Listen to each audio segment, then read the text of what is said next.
గౌతమ్ గారు నమస్తే సార్. నమస్తే అండి. సార్ ఇది హైపోథెటికల్ అవ్వచ్చు గానీ, ఎందుకు అడుగుతున్నానంటే ఆల్రెడీ మనం తెలంగాణలో చూస్తున్నాం.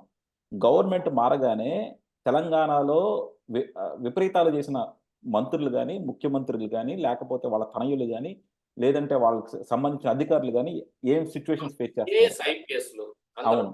అందరూ. అదే రేపు దానికి అసలు తెలంగాణది పెద్ద నాకు తెలిసి మన ఆంధ్రాతో పోలిస్తే తెలంగాణది పట్టించుకోక్కర్ల. అది నథింగ్ అనమాట.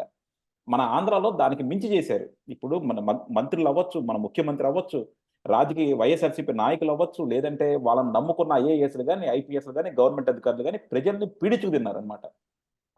ప్రతిపక్షాలను ఇబ్బంది పెట్టారు. ప్రజలను కూడా అంతే ఇబ్బంది పెట్టారు. అవును. రేపొద్దున జగన్‌మోహన్ రెడ్డి ఓడిపోతే ఈళ్ళందరి పరిస్థితి ఏమవుద్ది సార్? ఈళ్ళు నిజంగా ఆంధ్రాలో బతకగలరంటారా ఈళ్ళంతా? నాకు తెలిసి అసలు అంటే జగన్‌మోహన్ రెడ్డి గెలవటానికి కన్నా ఈ ఐఏఎస్‌లు, ఐపీఎస్‌లు లేదంటే ఈ గవర్నమెంట్ ఎంప్లాయీసు ఈళ్ళందరూ జగన్‌మోహన్ రెడ్డిని గెలిపించాలి అనే పరిస్థితి కల్పిస్తున్నాడేమో. ఎందుకంటే ఓడిపోతే మాత్రం వీళ్ళందరి బతుకు బస్ స్టాండ్ అవుద్దేమో అనిపిస్తుంది. కరెక్టే. మీరన్నది గెలిపించుకోని తీరాల్సిందే మనం అనుకునేలాంటి పరిస్థితులన్నీ తెచ్చుకున్నారు. హుహు. కానీ వాళ్ళేం చేయలేదు. ఎందుకంటే చేయాల్సింది టీచర్లు, కింద హ్మ్. ఆహ్, కి క్రింది స్థాయి ఎంప్లాయీస్. ఆ హ్మ్. ఎంప్లాయీస్ అందరూ కలిసి జగన్మోహన్ రెడ్డికి మొన్న ఓటేశారు 2019లో. ఈరోజు మొత్తం కలిసి వ్యతిరేకంగా ఓటు వేయబోతున్నారు. అది కాకుండా ఏంటంటే ఈ ఐఏఎస్‌లు, ఐపీఎస్‌లు గాని ఎవరిని ప్రభావితం చేయలేదు. మీకు గుర్తుండే ఉంటుంది. ఒక నెలన్నర క్రితం అనుకుంటా. హ్మ్. ఈవెన్ సిఐడి సంజయ్‌తో సహా, హ్మ్. ఇప్పుడున్న సిఐడి చీఫ్ సంజయ్‌తో సహా హ్మ్. కేంద్రం సర్వీసులకెళ్ళడానికి అప్లికేషన్‌లు పెట్టుకున్నారు. మీకు గుర్తుండే ఉంటుంది. అప్పుడు మీడియాలో గూడా బాగా అవును. ప్రాచుర్యం వచ్చింది. ఆహా!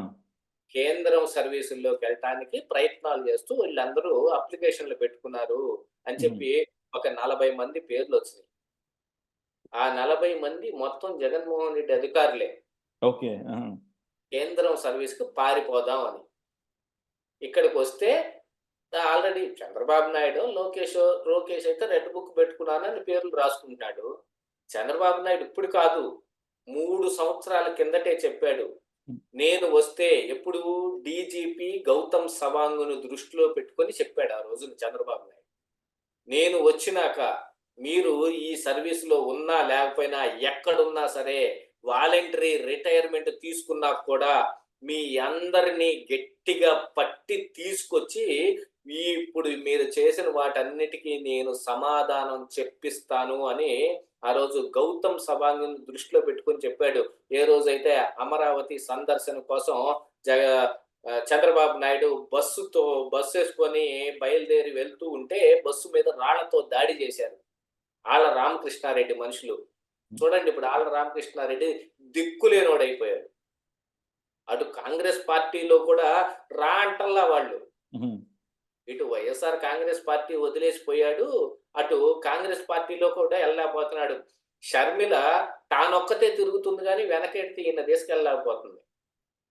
ఎందుకంటే వీళ్ళు చేసిన అత్యవసర పనులేవైతే ఉన్నాయో అది ఈరోజు వాళ్ళకి దెబ్బ కొట్టేసింది.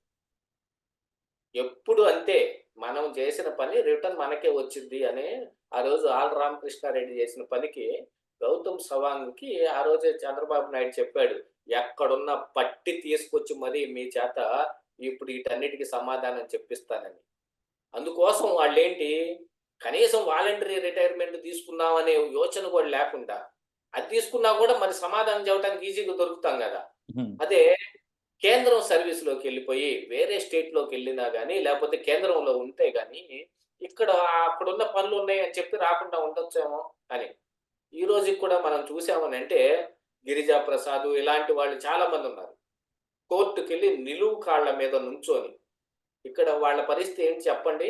ఏసీ సూట్ రూమ్ లాంటి ఆఫీసు, చుట్టూతా బ్లైండ్ ఫోల్డ్స్ పెట్టిన కిటికీలు, కావాల్సినప్పుడు అలా తిప్పుకొని కొంచెం బయట ఉన్న నేచర్‌ని ఆస్వాదించి మళ్ళీ పెట్టుకోవటం, బయట కనపడటానికి మంచి లాన్‌లు, ఏసీ కార్లు, ఇలాంటి ఉన్న ఈ ఐఏఎస్ ఆఫీసర్‌లు మొత్తం ఈరోజు హైకోర్ట్‌కెళ్ళి నిలువు కాళ్ళ మీద నుంచొని జడ్జి గారికి సమాధానం చెప్పాల్సిన పరిస్థితొచ్చింది.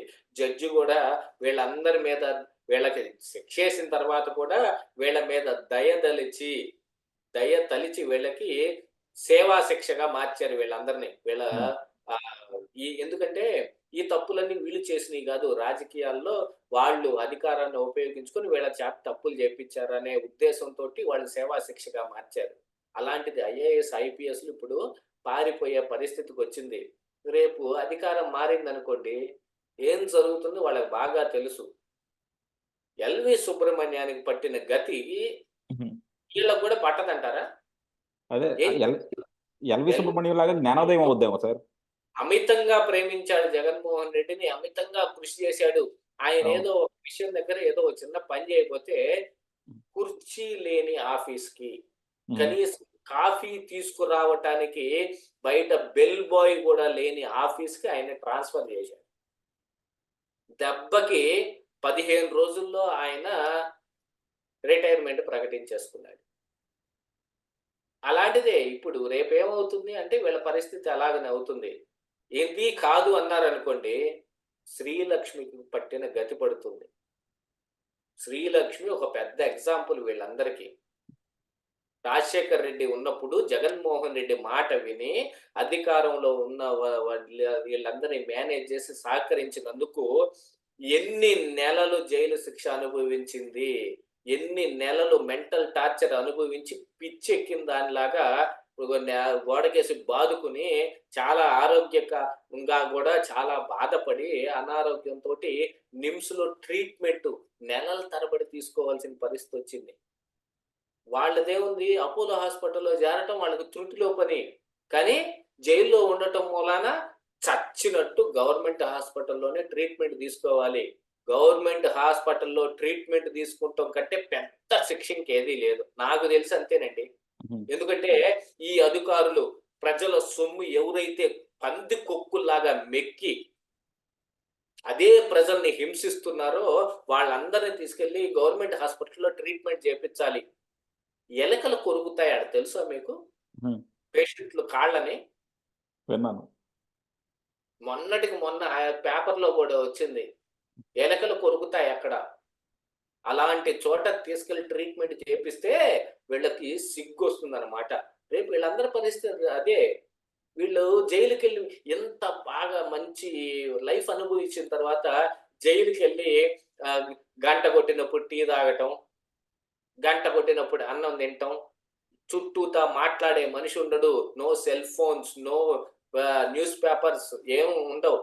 ఆ జైల్‌లో ఉండే టార్చర్‌లు అయి వేరే ఉంటాయి. మానసిక క్షోభ ఉంటది. ఆ క్షోభంతా అనుభవించి వీళ్ళందరికీ మెంటల్ ఒస్తుంది.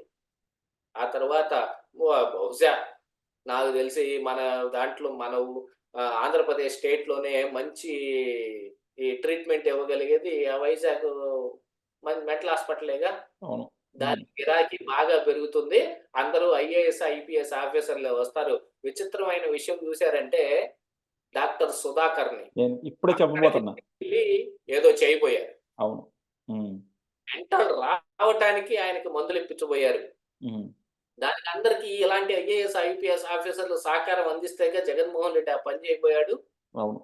వీళ్ళందరిని తీసుకెళ్ళి అక్కడ వీళ్ళకి పిచ్చి తగ్గించాల్సిన పరిస్థితులొస్తాయి. ఈ ఐఏఎస్, ఐపీఎస్ ఆఫీసర్‌ల పరిస్థితి అలా ఉంటది రేపు. అవును. కానీ అధికారం ఉంటే ఏమైనా జేయొచ్చు అని అనుకుంటే తెలుస్తుంది రేపు. హ్మ్. తెలుస్తుంది ప్రతిపక్షాలను గూడా గౌరవించాల్సిన అవసరం ఉంది. ప్రజల్ని ఇంకా ఎక్కువ గౌరవించాల్సిన అవసరం ఉందని తెలుస్తుంది రేపు వాళ్ళందరికీ. యాహ్! డెఫినెట్‌గా సార్. అది యాహ్! జరగబోతుంది రేపు. ఇది మాత్రం చాలా మంచి పాయింట్ అనుకుంటా. ఎందుకంటే నాకెప్పుడు అనిపిస్తా ఉంటది. డాక్టర్ సుధాకర్ విషయంలో ప్రజలందరూ గూడా చాలా బాధపడతా ఉన్నారనమాట. గవర్నమెంట్ గాని, గవర్నమెంట్ అధికారులు గాని, జగన్మోహన్ రెడ్డి గారు గాని చాలా దారుణంగా వ్యవహరించారు. డెఫినెట్‌గా ఆయన ఆత్మ ఎక్కడున్నా సరే అవును. దీన్ని చూస్తా ఊరుకోదనమాట. రేపొద్దున ఈళ్ళందరూ గూడా మీరన్నట్టు అదే పిచ్చాసుపత్రులకెళ్తే అప్పుడు గాని ఆయన ఆత్మ శాంతించదు. ఎందుకంటే వీరు మన అంటారు గదా! ఎవరు తీసుకున్న గోతులో ఆళ్ళే పడతారని. సో, డెఫినెట్‌గా అవును. వాళ్ళు వాళ్ళు చేసిన ఖచ్చితంగా దానికి వాళ్ళు పడి అనుభవించాల్సిందే. తీరాల్సిందే. అదే. జగన్ యాహ్! తీసుకున్న గోతిలో జగన్ పడతాడు. హుహు. జగన్ తీసిన గోతిలో ఈ ఐఏఎస్, ఐపీఎస్ ఆఫీసర్‌లు కూడా పడతారు. అదే. Yeah! Thank you sir. Thank you very much.